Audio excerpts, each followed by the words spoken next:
Part 1. He should have been back by 11:30, said the voice on the phone. I'm so worried. It's the first time he's been out with a car at night. And how old did you say your son is? Asked Sergeant Parker. 17, officer. He only passed his test a fortnight ago, and Melanie's only 15. Well, Mrs. Hoskins, I can only say that I haven't had any reports of incidents involving a blue escort, but I'll put out a message. Just make sure you ring us back immediately if he comes home. We can't afford to waste police time, can we? Oh, no, officer, of course not. But you'll let us know at once if you find them, won't you? Yes, ma'am, we will. Parker looked at the clock on the wall. It was just before 2. Constable Shepton? Sir? Put out a message to all cars. Look out for a dark blue escort, registration number J47HGK. Driver's a young lad of 17 called Paul Hoskins. Just passed his test. His mum expected him home by midnight. Hasn't shown up. Any idea where he is? Went out for the evening with his girlfriend.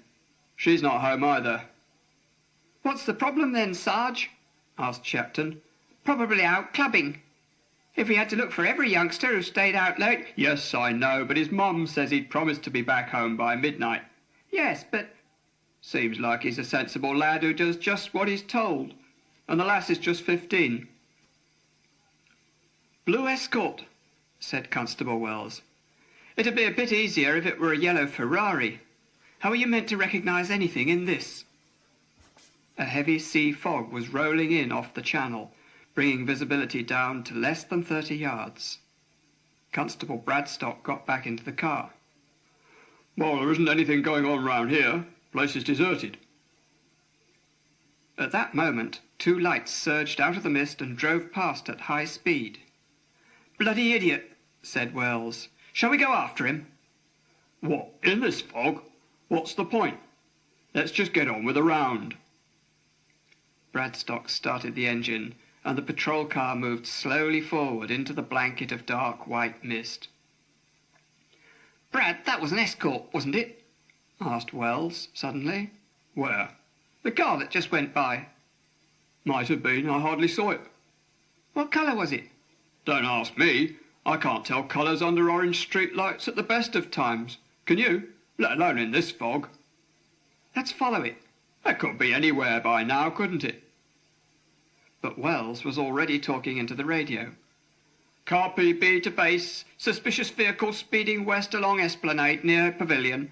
Could be the missing escort. We're following it, but slowly due to fog. Over. The mist was patchy. Then suddenly, as they drove in front of the Imperial Hotel, it lifted and a long line of lights stretched out ahead of them, picking out the gentle curve of the Esplanade round as far as the harbour. There was no traffic, just cars standing empty at the roadside. Apart from the street lamps, the only other lights to be seen were in the distance at the harbour side, where a group of cars seemed to be parked beside the water. Bradstock switched on the blue flashing light and accelerated. As they approached the group of cars, 2 of them drove off up a street towards the town centre. The third stayed where it was. It's an escort, said Bradstock. Dark blue. Perhaps it's the one we're meant to be looking out for. Pull up behind it, said Wells. Although its headlights were on, the stationary vehicle looked empty. Brad jumped out. A moment later he returned. You better call up the station. Engine's running but no one in it. Just this on the back seat. He held up a wad of £10 notes. Whoever was in it left a couple of grand behind. Must have seen us coming and bunked off in a hurry. Doesn't sound like a 17-year-old kid, does it? Said Wells. You never know these days, do you? Brad replied. Part 2. This is a missing persons call. Constable Shepton looked at the description that Mrs. Hoskins had just given, then spoke into the microphone again. The lad's 17, darkish hair, 5'9" and quite thin. He's wearing a dark green bomber jacket. Name Paul Hoskins. The girl's Melanie Hordley, age 15, looks older. Blonde, shoulder-length hair. Wearing jeans and a sort of red anorak. Check all clubs and seafront. Stop any suspicious vehicle within 10 miles. 4 police cars had come together beside the harbour. "You don't think they jumped in, do you, copper?" asked one of the onlookers, who'd just appeared from nowhere, even though it was almost 3 a.m. "I really don't know," said the inspector. "Now would you please move back? There's nothing to see. This is just a routine investigation." "Car PB," said the voice on the radio. "Please check out the eastern esplanade as far as the cliffs." "Let's go," said Wells. The mist had come in again, just enough to hide the tops of the buildings on the landward side of the esplanade. But as the buildings got smaller, the fog seemed to thicken. By the time the patrol car reached the end of the esplanade, at the foot of the cliff, visibility was down to little more than 10 yards. "I don't know how we're meant to check anything in this," said Bradstock. "Can't find anything anyway," Wells replied. He stopped the car, and the 2 policemen got out. They could hear the sound of the waves slopping against the foot of the sea wall 15 feet below them. Bradstock leaned over. In the darkness the sea looked black, cold, and very uninviting. "High tide," he remarked. "Yeah," said Wells. "Going out now. Let's walk along as far as the rocks. There'll be enough sand by now."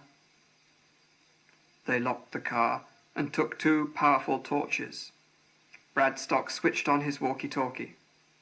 At the end of the esplanade, narrow concrete steps led down onto the sand above the high-water mark. Where it had been washed by the waves, the sand was hard and smooth, but the going was not always easy, and from time to time the 2 policemen had to scramble onto the rocks to avoid getting their feet wet. "What's the point in looking along here?" asked Wells, suddenly stopping. "We saw them driving back to the middle of town. They won't have come back this way again, will they?" "What if someone else had nicked their car?" "They'd have walked to a phone box, wouldn't they?" The men walked on, the sound of the gently breaking waves echoing off the cliffs that they could feel but not see, rising steeply up beside them. By day the cliffs would have been alive with the sound of seagulls. By night there was no noise to mix with the breaking waves. Then Brad froze. "What's that?" From somewhere at the foot of the cliffs a voice was calling. Scrambling up the stones towards the spot the sound seemed to be coming from, Wells almost fell over 2 bodies lying there. "Quick, a knife!" he said. "Undo 'em!" Oh, thank God, said the girl. "Are you Melanie?" asked Brad. Yeah, thank God you came. "What happened?" "Smugglers," said the youth as Wells cut the cloth from round his mouth. "We were just walking along when we saw this fishing boat coming in through the mist, so we went over to watch. Then all these men got off it without saying a word. I think they must have been immigrants or something. Then 2 other guys just jumped on us and tied us up. They took my wallet and my mum's car keys." "OK," said Wells. "I reckon we know the rest already. You better come along with us." And he turned on his walkie-talkie.